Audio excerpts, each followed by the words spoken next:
어떻게 뮤지컬을 들어왔고 우리 그 뒤에서 묵묵히 하시고 알고 보니까 대한민국 뮤지컬 전공학과도 굉장히 많다는데 거기에 가장 꽃을 피우게 하신 설도현 선생님을 모시고 뮤지컬에 대해서 우리가 문을 두드려보는 그런 시간을 갖도록 하겠습니다. 설도현 선생님, 예.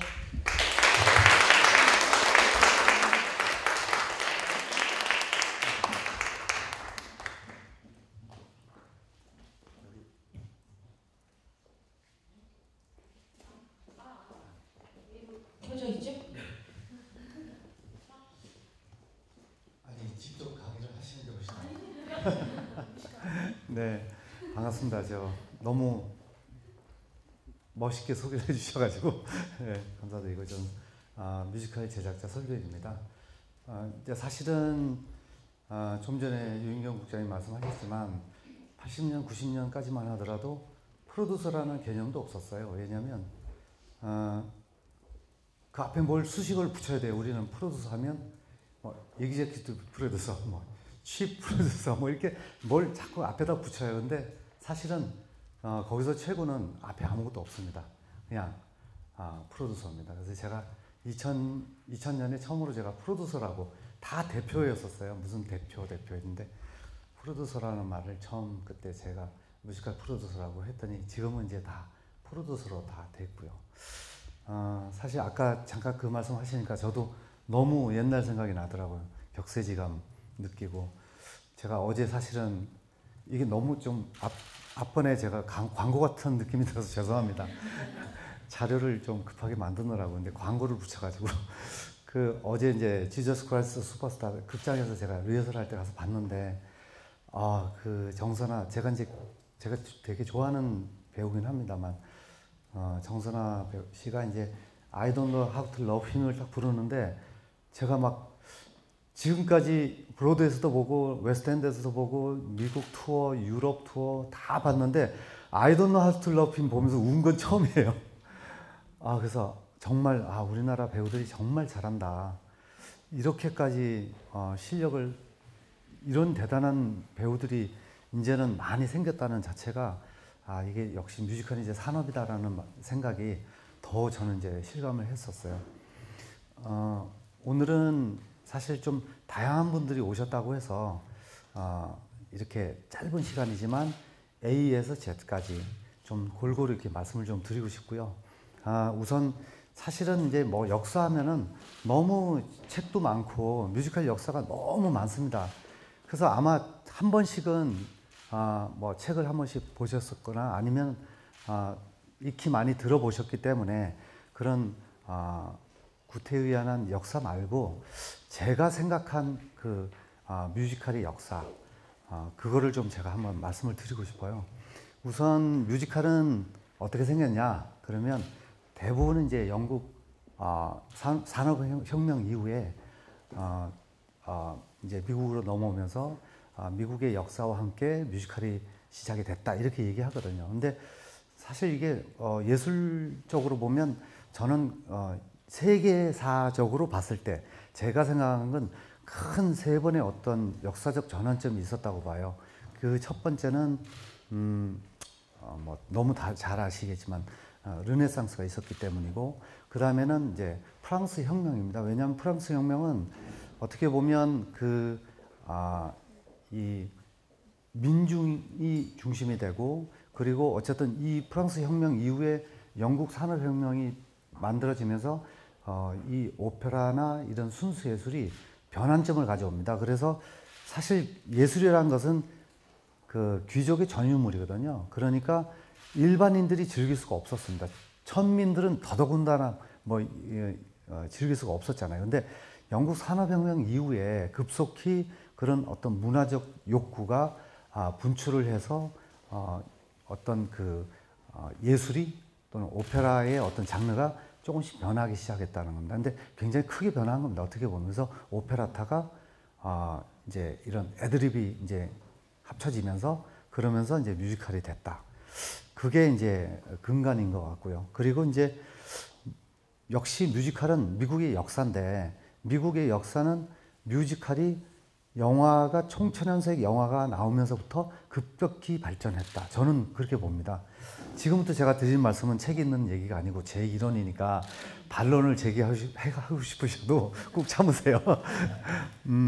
우선 그 30년 초반에 시네마스코프가 나옵니다. 그래서 그 이전에는 1920년대에 이제 처음으로 이제 북 뮤지컬 쇼 보트라는 뮤지컬이 나옵니다. 왜냐하면 이 오페라타 형식에다가 애드립 넣다 보니까 대본도 없고 맨날 이렇게 바뀌는 거예요. 그런데 쇼보트라는 뮤지컬이 이제 최초의 북 뮤지컬이 됩니다. 그러면서 30년대에 넘어오면서 영화가 아주 급발전하거든요. 그 이유가 총천연색이 나오면서부터입니다. 그런데 뮤지컬도 마찬가지입니다. 그래서 뮤지컬이 영화되고 영화가 뮤지컬 되는 것이 아주 자연스러운 현상이었고 지금까지도요. 우리 100년 동안 역사를 쭉 보면은 영화가 뮤지컬이 되고 뮤지컬이 영화가 되는데 우리나라에서 굳이 뮤비컬이라고 또 이름을 붙여서 그렇게 또 우리가 얘기를 하기도 합니다만 사실은 너무 자연스러운 일입니다. 그래서 30년대부터 시작해서 60년대까지는 미국의 어떤 그 뮤지컬이 교과서적인 뮤지컬입니다. 천편일률적으로 사랑 이야기가 아니면 망한다. 그래서 불문율이 생깁니다. 그래서 사회적인 이야기나 종교 이야기나 인종 이야기나 정치적인 이야기는 일체 다루지 못했어요. 왜? 만들면 망하고 아니면 만들기조차도 두려운 그런 불문율의 스토리들은 아예 접근조차 안 했고요. 다 사랑 이야기였습니다. 근데 거기에 오스카 헤먼스타인 그리고 리처드 로저스 이 두 사람이 만든 뮤지컬이 대표적인 뮤지컬이고 그 뮤지컬이 미국의 역사의 교과서적인 뮤지컬입니다. 아마 여러분들 말씀드리면 아실 텐데 뭘 말씀드리면 쉽게 남태평양 예 그리고 킹 앤 아이 그건 아시죠? 예 그리고 이분들이 나이가 많을 때까지 작곡하고 대본도 쓰고 제작을 했어요. 그 거의 마지막 부분에 나온 작품이 사운드 오브 뮤직입니다. 사운드 오브 뮤직은 아시죠? 근데 이게 이제 60년대, 59년에 나온 작품이고요. 근데 이렇게 쭉 제가 좀 전에 이제 말씀드린 이런 남태평양이나 킹앤아이나 사운드 오브 뮤직이나 이런 뮤지컬들 보면 음악의 어떤 패턴도 비슷하고요. 그 다음에 스토리텔링도 비슷합니다. 그리고 기승전결이 뚜렷하고 그리고 항상 해피엔딩이고 물론 언해피엔딩도 있습니다만 대부분은 이렇게 처음 시작 딱 하면 오버초가 있고 그 다음에 한 시간 반 정도 하면 인터미션 동안 쉬고 그 다음에 2막 넘어가면 쭉 가서 마지막에 엔딩이 탁 되는 아주 천편일률적인 그런 교과서적인 뮤지컬이고 그 영향은 지금도 뮤지컬은 계속 브로드웨이에서 시작이 되고 지금도 진행이 되고 있어요. 근데 불문율이라고 했던 이 몇 가지 정치나 종교나 이런 것들이 깨지기 시작합니다. 그 첫 번째 초기의 첫 번 이슈가 뭐냐면 1959년에 만든 웨스트사이드 스토리. 이 웨스트사이드 스토리는 두 가지 큰 의미를 가지고 있습니다. 우리가 흔히 얘기하는 웨스트사이드 스토리는 그냥 셰익스피어의 로미오 앤 줄리엣을 뉴욕으로 옮겼다. 뭐 이렇게 생각하지만 사실은 그것보다 훨씬 큰 어떤 두 가지의 큰 의미가 있어요. 하나는 그때까지만 하더라도 50년대는 뮤지컬이 그렇게 약간 좀 고급스럽지 않은 그냥 일반적인 어떤 엔터테인먼트의 어떤 하나의 장르였었어요. 그리고 좀 약간 좀 저급한 수준 낮다는 얘기는 아닙니다. 아무나 볼 수 있는 쉽게 접근할 수 있는 그런 어떤 놀이의 성격, 그냥 즐길 수 있는 그런 쇼였고요. 59년 웨스트사이드 스토리가 만들어진 이후부터는 이게 레벨업 된 겁니다. 왜 그러냐면 바로 번스타인, 미국인들이 가장 사랑하는 음악인 작곡가이자 지휘자인 번스타인이 작곡을 했거든요. 더군다나 그 클래식 대가가 재즈와 접목을 시켜서 아주 일반인들도 즐길 수 있게. 그러나 굉장히 그 재즈 자체가 굉장히 어려워요. 저도 듣기에는 좀 굉장히 어려운데 그리고 이제 제롬 로빈슨이라는 세계적인 안무가 이렇게 미국의 대표하는 아티스트들이 모여가지고 만들었거든요. 그러니까 뮤지컬이 굉장히 그 레벨업이 됐다는 거. 그 다음에 또 하나는 최초의 사건이었던 것 같아요. 웨스트사이드 스토리는 미국의 톤이라는 청년과 그 다음에 마리아, 푸에르토리칸 이민자잖아요. 이 이민자들 간의 인종에 대한 얘기입니다. 사실 어떻게 보면. 그래서 그 대사 이렇게 들어보면요. 완전히 뭐, 저런 대사가 과연 나와서 그 당시에 어떻게 공연을 했지? 왜냐면 인종차별적 대사가 너무 많고. 그런데 그런 과감히, 그런 소재를 다뤘다는 거예요. 그게 인종에 대한 문제를 다뤘다. 그래서 그런 어떤 중요한 어떤 전환점을 제시하지 않았나. 그리고 60년대 들어오면 가장 큰 이슈가 미국은 월남전이지 않습니까? 근데 그 67년부터 시작된 베트남 전쟁 때문에 미국이 굉장히 그 아픔을 많이 겪고 그러면서 사회적 현상이 일어나죠. 뭐냐면 이제 허무주의입니다. 그래서 이제 뭐 평화주의자도 나오고 그래서 뭐 히피들 나오지 않습니까? 머리 길게 기르고 손톱 안 자르고 빨가벗고 스트리킹도 하고 자연으로 돌아가고 결국 그게 나중에 돌아보면 뭐냐면 마리화나 피우고 하다 보면 허무해요. 왜? 이제 인생이 다 허무한 거예요. 수많은 젊은이들이 월남에 가서 전쟁에 가서 죽고 또 그 죽은 뭐 때문에 죽은지도 모르고 명분도 제대로 없는 그 싸움에 가서 다 죽었다. 그리고 그런 사회적 분위기가 허무주의를 만들었다. 근데 그 대표적인 작품이 저는 헤어라고 생각합니다. 그 헤어는 이제 뮤지컬도 먼저 나왔고요. 그리고 영화로 됐는데 이 영화 헤어는 뮤지컬 내용하고 똑같습니다. 텍사스 청년이 군대 징집당해서 월남 가기 전에 이제 뉴욕에 센트럴파크에 놀러 와서 히피를 만나요. 그래가지고 막 마리화나 피고 술도 먹고 놀다가 그 히피들 중에 친구가 이제 그 캠프에서 훈련을 받고 있는데 너 어차피 뭐 군대 갈 거고 머리 빡빡 깎았으니까 대신 좀 너 들어가서 하루만 좀 지내게 해다오. 그래서 몰래 들어가요. 병영에 들어가서 이 친구가 이제 하룻밤 들어가 있고 그 친구는 나와서 히피들하고 이제 지내고 있는데 갑자기 새벽에 비상출동 명령을 내려가지고 비행기를 태워요. 총 한 번 쏴본 적도 없는데 이 텍사스 촌놈이 완전 무장해갖고 비행기를 타고 월남 갔는데 장면이 딱 박히면 알링턴 국립묘지고 그 친구가 죽은 거예요. 그러니까 되게 허무하잖아요.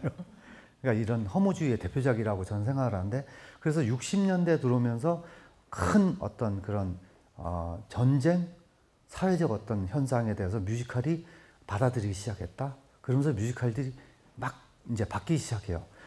지난 거의 60년대까지는 거의 6, 70년 동안 한 번도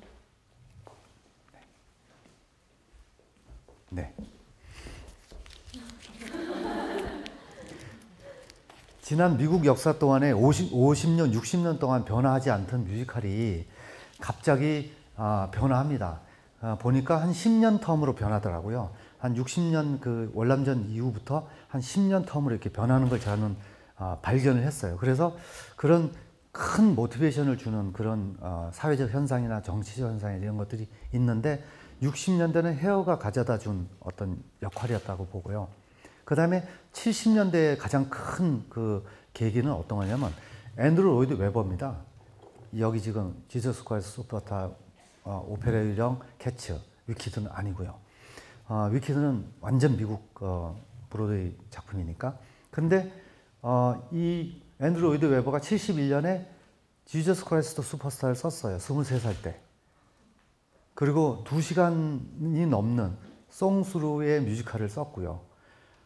지금 공연 또 하지 않습니까? 71년이면 지금 40년도 넘은 작품인데 지금도 락커들이 이 뮤지컬 한번 출연하고 싶어서 저희 요즘 캐스팅 되게 어렵거든요. 인건비도 너무 비싸고. 근데 이거는 어떻게 된 게 배우들이 한번 도전해 보겠다고 서로 하겠다고 그래가지고 저희가 고르느라고 힘들었어요. 개런티도 많이 조금 주는데도 스스로 제 발로 다 오셔가지고 그래서 너무 감사하게 저희는 이제 공연을 시작하는데 이 작품이 종교 얘기지 않습니까? 예수의 7일간의 행적. 그러니까 종교 얘기를 감히 어떻게 이걸 다루냐. 그래서 이 공연을 하면 망한다 그랬어요. 그래서 브로드웨이 73년에 올라갈 때 그때 엄청나게 많은 보수 기독교인들이 피켓팅 막 피켓팅하고 그 신부님들 뭐 와서 그 다음에 뭐 이게 반기독교적이다 그러고 왜냐하면 우선 70년대는 락이라는 음악 자체가 기독교에서는 뭐 심지어는 악마의 음악이라고 이렇게 표현을 했을 정도로 반기독교적인 음악에다가 예수님이 무슨 저따위 공연이 있어. 예수님이 부활하는 장면이 없기 때문에 저거는 반기독교적이다 이렇게 해석을 한 겁니다. 그래서 엄청난 반향을 일으키면서 오히려 그런 데모를 하고 막 이렇게 그런 막 하니까 그게 뭔데 그러고 막 사람들이 막 몰리기 시작해가지고 오히려 공연이 굉장히 흥행이 됐던 그런 기록을 또 갖고 있고요. 그래서 70년대에 보면 앤드루 로이드 웨버가 나타났는데 또 70년 말에 에비타라는 뮤지컬을 또 만듭니다. 그게 아르헨티나의 페론 대령이 쿠데타 해가지고 정권 잡고 그리고 에바를 만나가지고 결혼하지만 실질적으로는 굉장히 아르헨티나의 모든 정치적 상황을 보여주는 뮤지컬입니다. 그것도 처음부터 끝까지 대사 하나 없이 노래로만. 저는 너무 그게 신기했어요. 왜냐하면 어떻게 아르헨티나의 페론 대령이 에바가 시골 창녀는 아닙니다. 비천한 출신이 아르헨티나 부에노스아이레스에 와가지고 페론 대령을 꼬셔서 대통령을 만들고 대통령이 되면서 자기가 국모가 되는 자리까지 가는 정치적 배경을 만들었는데 대사 한 줄 없이 음악으로만 그렇게 표현할 수 있나. 그 예수님의 7일간 행적을 2시간 반 동안 음악으로 그렇게 처음부터 그렇게 풀었다는 게 그게 정말 이건 천재다라는 생각이 들어요. 저는 그래서 제가 앤드루 웨버한테 제가 빠져가지고 저는 앤드루 로이드 웨버 작품만 쭉 해왔어요. 그래서 지금도 가장 존경하는 뮤지컬 작곡가. 그래서 제 꿈이 웨버를 한번 만나보는 게 꿈이었는데 제가 이 사업 시작하고 10년 만에 처음 만났어요. 간신히 런던 가서. 너무 반갑기도 하고 속으로는 괘씸하더라고요. 내가 이렇게 사랑하고 좋아하는데 10년 동안 안 만나주다니 한국이 굉장히 무시당한 거예요. 사실은. 근데 그 계기가 2001년 오페라 유령 때문에 만나게 된 거예요. 한국 시장이 산업화할 수 있는 기본적인 어떤 틀을 갖췄구나. 그러니까 결국은 이게 산업이니까 산업화되지 못한 시장은 천시되고 외면당할 수밖에 없는 거예요. 그러니까 우리는 이제는 산업화됐으니까 산업이라고 인식을 해야 됩니다. 그리고 이제 미국 역사로 다시 돌아가면 70년대 그런 사건이 있었고 이제 80년대로 넘어가면 80년에서 90년 초반까지 딱 넘어가면 어떤 변화가 또 있냐면요. 80년대는 이제 앤드루 로이드 웨버가 본격적으로 이제 작품을 만들고 카메론 맥킨토시가 프로듀서로서 나타나가지고 둘이서 아주 브로드웨이를 휩습니다. 그냥. 그래서 83년에 캐츠가 올라가죠. 그 다음에 85년에 이제 레미제라블, 86년에 팬텀 올라가죠. 87년에 미스사이공 이렇게 줄줄이 올라가는데 이 작품들이 이제 전 세계 4대 뮤지컬이 돼버린 거예요. 사실은 이제 우리는 4대 뮤지컬은 아닙니다. 왜냐하면 10년 넘은 작품들이 이 작품들뿐만 아니고 이제 미녀와 야수도 10년 넘었고 라이언 킹도 10년 넘었고 10년 넘은 작품 되게 많아요. 그러니까 뭐 한 8대 뮤지컬이나 10대로 늘어나야 되는데 아직도 우리는 4대 뮤지컬에 머무르고 있단 말이에요. 그러니까 뭐 그건 어쨌든 상징적인 거라고 저는 생각을 하고 80년대는 그렇게 블록버스터 뮤지컬들이 브로드웨이를 휩쓸었다는 건 브로드웨이가 곧 세계의 뮤지컬 시장이니까 세계 시장을 다 휩쓸었다 이렇게 보시면 될 것 같아요. 그리고 세계 시장을 주도해 나가는 시장이기 때문에 브로드웨이 꼭 나가야 되는 거고요. 그래서 90년대 들어가면 디즈니가 뮤지컬 사업에 뛰어듭니다. 그게 첫 사업이 94년에 더 뷰티 앤 더 비스트고 미녀와 야수거든요. 그래서 이 미녀와 야수 할 때 브로드웨이 프로듀서들이 다 망한다고 그랬어요. 그리고 속으로 막 망했으면 좋겠어. 이런 마음을 먹었어요. 왜냐하면 80년대 10년 내내 영국산 뮤지컬들 때문에 미국 프로듀서들이 너무 힘들었는데 거기다 어마어마한 거대 자본이 들어와서 뮤지컬을 한다고 하니까 갑갑해진 거예요. 그래서 프로듀서들이 막 짜고 평론가들한테 얘기해가지고 이런 유치한 애니메이션 만화 영화 가지고 뮤지컬 만든다고 안 될 거라고 막 소문도 내고 했는데 결국 너무 잘 됐어요. 그래서 그게 16년 동안 그렇게 잘 될 줄 몰랐죠. 그래서 브로드웨이가 디즈니가 브로드웨이 진출하면서 그리고 이제 그 다음 작품으로는 거기에 자신감을 얻어갖고 디즈니가 성인 뮤지컬을 만듭니다. 아이다. 근데 아이다가 사실은 크게 성공은 못했어요. 브로드웨이에서. 그러나 이제 어쨌든 성인 뮤지컬도 할 수 있다는 자신감은 가졌지만 더 이상 성인 뮤지컬을 못 만들었어요. 그 다음에 이제 라이온 킹을 만들면서 완전히 브로드웨이에서 또는 전 세계에서 디즈니가 그 뮤지컬로서의 제작 능력을 완전히 인정을 받게 된 거죠. 그리고 뭐 지금 뭐 인어공주뿐만 아니고 최근에 이제 뉴시스라고 그 새로운 뮤지컬도 만들었고 굉장히 잘 되고 그 다음에 몇 년 전에는 카메론 매cintosh하고 손잡고서 또 갑자기 제목이 생각이 안 나네. 메리 포피스 해가지고 굉장히 또 성공했습니다. 그래서 그 90년대 디즈니가 브로드웨이에 진입한 것이 큰 어떤 하나의 변화인데요. 그 변화의 큰 중심점이 뭐였냐면 이건 진짜 제 생각입니다. 책이 없는 거니까 절대로 반론을 피우지 마세요. 사실은 90년대까지도 브로드웨이가 굉장히 범죄가 많았어요. 제 기억으로는 90년 초반까지도 브로드웨이 가면 밤에 좀 외진데는 다니기 힘들고, 또 실제로 제가 택시를 타거나 또는 뭐 자가용을 타고 이렇게 브로드웨이 들어가서 그 좀 껌껌할 때 이렇게 길거리에 딱 서면요, 흑인이 와서 이렇게 창문을 이렇게 닦아줍니다. 누가 닦으라는 얘기도 안 했는데 막 닦다가 돈 달라고, 안 주면 발로 차고 그랬었습니다. 근데 이제 제 생각에는 이 미녀와 야수 이후에 브로드웨이에 디즈니가 들어온 다음부터 굉장히 브로드웨이가 맨하탄이 좀 클린해집니다. 그 이유는 바로 이제 두 가지인데, 하나는 디즈니가 그동안에는 이 브로드웨이 자체가 성인들의 천국이에요. 성인들만 왔어요. 밤에도 성인들만 있고 낮에도 성인들만. 근데 주말에 겨우 뭐 그 학교에서 운영하는 극장에 학생들이 오긴 했지만 아이들이 이렇게 진입하지는 못했거든요. 근데 디즈니 공연이 되면서 가족들이 막 브로드웨이 들어오기 시작합니다. 그러면서 이 브로드웨이가 뭔가 가족적인 어떤 분위기와 이런 부분에 편성해서 좀 깨끗해져야 되겠다는 생각이 있었는데, 그때 마침 줄리안이 검사 출신 시장이 나오면서 범죄와의 전쟁 선포해가지고 뉴욕이 굉장히 깨끗해집니다. 그러면서 제 생각에는 이 디즈니가 브로드웨이 진입하면서 어디까지 영향을 줬냐면 전 세계에 영향을 줬는데, 특히 라스베가스까지. 그래서 라스베가스가 그 전만 하더라도 이 타플리스 쇼밖에 없었거든요. 그래서 대부분에 보면 성인들이 갬블하고 아니면 술 먹고 아니면 여자 관계 아니면 갬블하는 거, 이거였는데 지금은 다 바뀌었지 않습니까? 그래서 뭐 서커스나 가족 단위가 다 라스베가스에 들어오면서 라스베가스 자체가 굉장히 분위기가 달라졌어요. 이런 어떤 패밀리 마켓을 엄청나게 키운 역할을 한 것이 디즈니고, 그래서 그런 어떤 브로드웨이가 또 하나의 마켓을 형성하게 됐다. 근데 그게 이제 90년대입니다.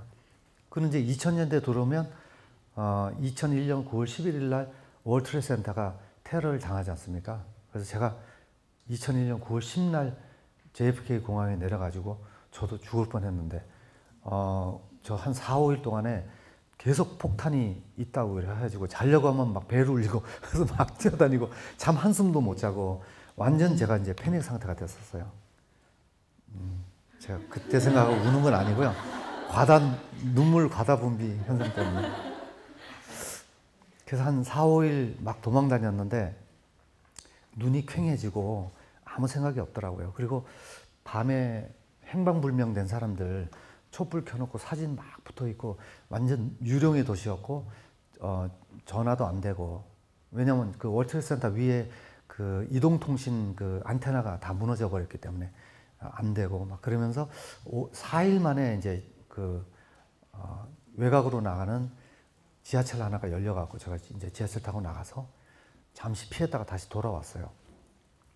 그 사건 이후에 제가 생각을 해보니까 최근에 보스턴 마라톤 대회에서 테러 사건이 있었지만 몇 명이 죽었잖아요. 그리고 한 100명 넘게 부상을 당했지만 그 월트레이드 센터는 몇천 명이 죽었어요. 그리고 아침에 이미 출근한 사람들이 빠져나오지 못해서 그냥 다 무너지는 바람에 소방관들도 엄청나게 많이 죽고, 그건 사실 어떻게 보면 상상을 초월하는 전쟁만큼 많은 사람이 죽었기 때문에 그 공포심이랄지 그런 게 이루 말할 수가 없어요. 그래서 그 이후에 2000년 쭉 보니까 한 10년 동안에 토니 어워드에 노미네이션 된 뮤지컬들 보니까 오페라존이나 캐츠나 뭐 그 레미제라블이나 이게 심각한 작품이 거의 없어요. 대부분 이제 마마미아처럼 그렇게 가벼운 소재, 그리고 조금 스토리가 말도 안 되지만 유쾌한 아바의 음악이 처음부터 끝까지 다 이제 깔아주니까 다 즐겁게 보고, 또 실험적인 작품도 있어요. 뭐 에비니큐 같은 작품도 있고, 또 프로듀서스 같은 거는 정말 말도 안 되는 코미디 영화거든요. 근데 그런 뮤지컬들이 주를 이룹니다. 그래서 지난 이제 10년 동안 이렇게 보니까 그러면 70년대, 80년대, 90년대, 2000년대. 그러니까 또 한 번의 변화가 있습니다. 최근에 보니까 그게 뭐냐면 오바마 대통령이 나오면서 브로드웨이는 흑인 관객이 거의 없었어요.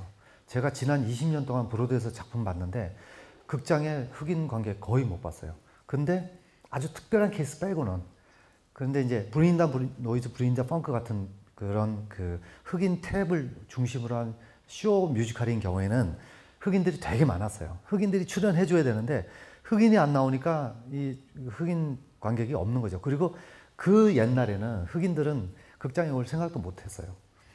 그런 인종차별적인 문제도 있었지만, 그래서 이제 최근에 보니까 오바마 대통령이 되면서 멤피스라는 뮤지컬이 토니상을 받았거든요. 그 멤피스는 흑인 여자 가수가 그 멤피스라는 남부에 있는 그 인종차별이 가장 심한 그 도시에서 흑인 음악조차 못 틀게 합니다. 방송국에서. 근데 백인 남자 DJ가 그 흑인 여자 가수를 너무 좋아해요. 사랑해가지고 그 흑인 음악을 막 틀어대요. 그래갖고 잘려요. 잘리는데도 불구하고 막 얻어맞으면서도 그 여자랑 사랑하고 뭐 그래서 해피엔딩 되는 그런 뮤지컬인데, 그 대통령이 이제 뮤지컬도 바꾸는구나. 저는 이제 그런 생각을 했어요. 그래서 이렇게 흑인에 대한 얘기가 조금 중심적으로도 또 나오기 시작을 했고, 이제는 뭐 어떤 거든 뮤지컬은 만들 수 있다라는 시대가 왔다. 저는 이제 정의를 그렇게 내렸어요. 그래서 과거에 우리가 역사를 보면 우리가 현재 어떻게 우리가 해야 될 건지, 그리고 미래에 대한 어떤 예측 이런 게 가능하지 않겠나. 그래서 이제 그런 의미로 보면 저는 이제 이런 과거에 대한 얘기를 막 좀 저희 전문가들 또 저희 후배들 얘기를 해주고 싶은데 이미 다 전문가라서 제 얘기를 안 들어요. 근데 이런 얘기는 여러분들한테 밖에는 할 수 없다는 게 너무 슬프고, 그렇다고 글로 써서 제가 보낼 수도 없고, 듣지도 않고 다 전문가라서. 그래서 오늘 이 자리라서 제 얘기를 할 수 있어서 너무 다행이고요. 또 제가 책을 쓰려니까 너무 저는 오래 걸리더라고요. 직접 쓰지 않으면 또 안 되는 성격이라 한 몇 년 후에나 될 것 같고, 아무튼 이런 얘기를 할 수 있어서 너무 반갑습니다. 그래서 지금은 이제 한국 시장으로 좀 넘어와 보면요. 그래서 이제 다양성이 형성이 됐다, 시장이. 그래서 한국은 이제, 아까 이제 그 말씀하셨지만 사실은 2001년 이전하고 이후로 나눕니다. 이제 오페라 유령 이전 이후. 왜 그러냐면 이게 산업이기 때문에 결국은 이전에는 전체 우리나라 매출이 연극, 오페라, 뭐 발레 다 합쳐도, 콘서트까지 다 합쳐도 900억이 안 됐어요. 근데 2001년 이후부터 1200억으로 갑자기 점핑하고, 그리고 매년 15%, 20% 늘어나더니 작년에 3000억 됐어요. 예, 비공식 집계입니다. 제가 숫자를 놔본 겁니다. 왜냐하면 저희 매출은 저희만 아니까. 작년에 저희가 500억 넘었거든요. 그래서 위키드하고 팬텀만 500억이 넘기 때문에 그 숫자는 단 데서 모르니까 다른 숫자는 제가 또 받아서 다 해보니까, 그래서 이제는 이거 확실하게 산업이 됐다. 그래서 산업적으로 이미 접근해서 산업화됐기 때문에 이것을 산업으로 인정을 해줘야 되고요. 다만 좀 아쉬운 거는 정부가 아니고 문화부가 뮤지컬이 아직도 약간 태생적으로 연극의 어떤 그 파생된 어떤 장르로 이렇게 아직도 인식을 하고 계세요. 몇몇 분께서. 그래가지고 예술국으로 지금 편성이 돼 있고 문화산업국으로 가야 돼요, 저희가. 그래서 빨리 산업적으로 유성이 돼야 되는데, 그래서 한국컨텐츠진흥원이나 이런 데서도 산업적으로 받아들여가지고 이것을 육성할 수 있게 적극적으로 해줘야 되는데, 예술국으로 돼 있다 보니까 연극이나 뭐 오페라나 이런 장르들하고 같이 있다 보니 만약에 똑같이 연극에 5천만 원 주면서 뮤지컬에 5천만 원 지원하면서 큰 돈 주는 것처럼 생각하시거든요. 근데 문제는 5천만 원이 뮤지컬에서는 돈이 아니라는 거예요. 요즘은 밥값밖에 안 돼요. 진짜로. 그래서 배우들이 되게 많이 먹어요, 생각보다. 그리고 회식도 많이 해줘야 돼요, 중간중간에. 저희는 이제 장기 공연하니까 6개월 공연하면 한 달에 한 번씩 회식하는데 삼겹살 값이 한 700만 원씩 나오거든요. 100명이 먹어야 되니까 한 2, 3분씩. 그리고 소주, 뭐 맥주 막 이렇게.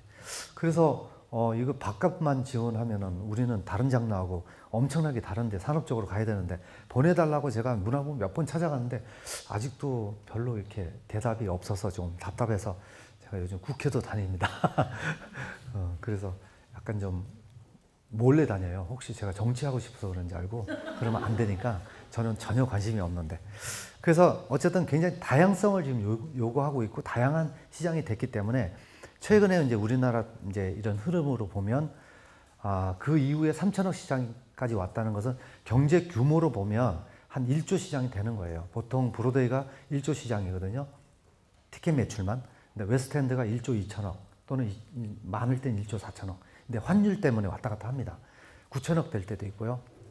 그러면 곱하기 4 정도 보면 브로드웨이가 뮤지컬로 생성되는 경제 효과, 경제 규모는 4조다 이렇게 보는 거고. 근데 우리가 3천억이면 1조 시장이 되는 겁니다. 그러니까 산업이라고 이제 인정을 해줘야 되는데 이제 이런 어떤 개념적인 부분이 좀 정리가 돼야 되지 않겠나. 그래서 개념을 좀 제가 말씀을 드리면 좀 정리를 해보자. 그럼 어떻게 정리를 할 거냐? 우선 순수 예술과 상업 예술을 이제 정확하게 우리가 좀 나눠보자는 겁니다. 그래서 순수 예술을 정의를 어떻게 내렸냐? 저의 정의입니다. 이것도 예, 이제 순수 예술은 예술의 과정을 거쳐서 그 목적과 목적이 예술의 완성도가 있다. 그러니까 예술가는 배고프다고 욕하면 안 됩니다. 배고픈 걸 참아야 되고요. 왜냐하면 오로지 예술의 완성도에만 목표를 두고 목적을 둬야 되기 때문에 아니면 예술가를 포기하셔야 됩니다. 그분은. 그리고 그 순수 예술을 포기하시고 상업 예술 쪽으로 오셔야 되고요. 그러면 조각가나 미술가나 이런 분들이 그러면 무대 장치 미술 하시면 됩니다. 그러니까 상업 예술을 정리해 보자는 거죠. 그럼 상업 예술은 예술의 과정을 거칩니다. 똑같이. 그러나 그 목적이 흥행이 있다는 겁니다. 그러니까 여기서 목적에서 완전히 달라지니까 순수 예술과 상업 예술을 분명히 나눠줘야 된다는 거고, 목적이 이렇게 다른데 같은 데다 넣어가지고 뮤지컬을 거기 순수 예술에다 넣으면 안 된다. 그걸 제가 강조하는 거고요. 혹시 이제 오늘부터는 뮤지컬을 절대적으로 산업이라고 말씀해 주셔야 됩니다. 그리고 그러기 때문에 이런 어떤 개념적으로 봤을 때 목적 자체가 완전히 다르기 때문에 뮤지컬은 산업이다라는 주장이고요. 그 다음에 이 논리로 봤을 때는 결국은 앞으로 계속 산업적으로 가야 되기 때문에 산업적 기반이 필요하다는 겁니다. 지금 현재 우리나라에서. 근데 그 기반은 뭐냐면 산업이라는 것은 그 프로세스가 굉장히 비슷합니다. 일반 산업하고. 그래서 다만 일반 상품과 문화 상품이 다른 부분은 이제 문화 상품이라는 거, 뭔가 생각과 우리의 어떤 정신과 이런 것들을 만들어서 판다는 것이 다른 거죠. 근데 일반 상품은 다 주고 있는 거거든요. 근데 이 과정이 똑같습니다. 왜냐하면 프로듀싱 과정을 보면 프로듀싱은 크게 세 가지입니다. 하나는 기획, 두 번째 제작, 세 번째 마케팅. 옛날에는 마케팅이 없었어요. 최근에 생겼지 않습니까? 학문도 최근에 생겼어요. 근데 이 마케팅은 학문적으로도 얼마 안 됐지 않습니까? 그 필립 코틀러가 마케팅 이론 정립하면서 이게 학문화됐기 때문에, 그러니까 옛날에 우리가 공연할 때는 이게 마케팅이라는 말 자체도 없었고 기업도 마케팅이 뭔지도 몰랐어요. 그래서 마케팅에 대한 정의도 못 내리고 마케팅도 없었고 그랬던 시절이지만, 이제는 프로듀서가 해야 될 중에 세 가지 중에 가장 큰 일은 기획, 제작, 마케팅을 총괄하는 사람이기 때문에 이걸 다 이해를 해야 됩니다. 그러다 보니까 저는 머리도 나쁘고 별로 배운 것도 없는데 제가 여러분들한테 이렇게 막 얘기를 할 수 있는 건 프로듀서가 되다 보니까 얘기를 할 수 있는 것 같아요. 기획도 알고 제작도 알고 마케팅도 알고. 이걸 모르면 프로듀서가 될 수가 없어요. 그럼 기획이란 건 뭐냐면 결국은 뭘 할 것인가, 어떤 상품을 만들 것인가의 기획 단계 얘기하는 겁니다. 제작은 이제 프로덕션이고요. 만드는 실제 생산 과정이고 만드는 것이고, 그다음에 마케팅이라는 것은 시장 조사도 하고 또 그다음에 시장 조사에 의해서 마케팅의 원래 목적이 소비자로 하여금 이 상품을 사게끔 하는 모든 수단과 방법이잖아요. 그게 바로 마케팅이니까 그걸 하게끔 만든다는 여러 가지의 어떤 과정이 연결된 걸 보면 굉장히 많은 부분이 있거든요. 그래서 이 마케팅, 이것들을 계속 공부하고 또 실제적으로 시장에서 만들고 하다 보니 이제 제가 조금 이런 걸 알게 된 겁니다. 근데 실제 상품 만드는 것도 만드는 과정은 세 가지입니다. 또 뭐냐면 우선 컨텐츠를 설정을 해야 되겠죠. 컨텐츠 개발하고, 두 번째는 이제 개발하려면 돈이 있어야 되거든요. 펀드레이징 해야 되지 않습니까? 그러니까 펀딩 해야 되는 거고. 세 번째는 공장을 만들어야 됩니다. 그러니까 결국은 공장이라는 것은 극장이거든요. 그러니까 상품을 개발하고 그 다음에 상품 개발하기 위한 돈을 끌어오고 그 다음에 개발해서 생산하기 위한 돈을 끌어오고 그 다음에 공장을 설립하는 거. 이 과정이 너무 똑같다는 거죠. 그렇기 때문에 이것은 산업이다라고 제가 이제 얘기를 하는 겁니다. 그래서 지금 현재 한국으로 다시 좀 돌아와 보면 이게 굉장히 다양한 것들이 시장에서 막 일어나고 있고 패턴도 굉장히 빨라지고 있습니다. 그래서 원래는 제가 역사적으로 보면 이 10년 텀으로 바뀌어줘야 되는데 우리나라도 오페라용 이후에 10년이 지나면서부터 이제 텀이 짧아지기 시작한다는 겁니다. 그래서 어떤 현상이 최근에 있냐면 과거에는 우리가 모를 때는 우리가 예를 들면 명성황 오다 그러면 미국 가서 공연 한번 하고 오면 됐어요. 이 공연이 대단한 공연이라서 브로드웨이 가서 공연했다. 그러나 브로드웨이라는 것은 사실 그 정확하게는 이 타임스퀘어를 중심으로 해서 한 42가부터 40가부터 시작해서 58가 사이에 있는 42개 극장에서 공연을 해야지만 브로드웨이 갔다라고 얘기할 수 있어요. 그러니까 브로드웨이, 오프브로드웨이, 오버브로드웨이 크게 분으로 나누거든요. 근데 우리가 브로드웨이를 갔다고 하는 것은 800석 이상의 극장 중에 커머셜 극장입니다. 상업 극장에서 하는 것이고 그게 프로듀서 극장 연합회에 소속된 극장 42개 극장에서만 브로드웨이 극장이라고 얘기합니다.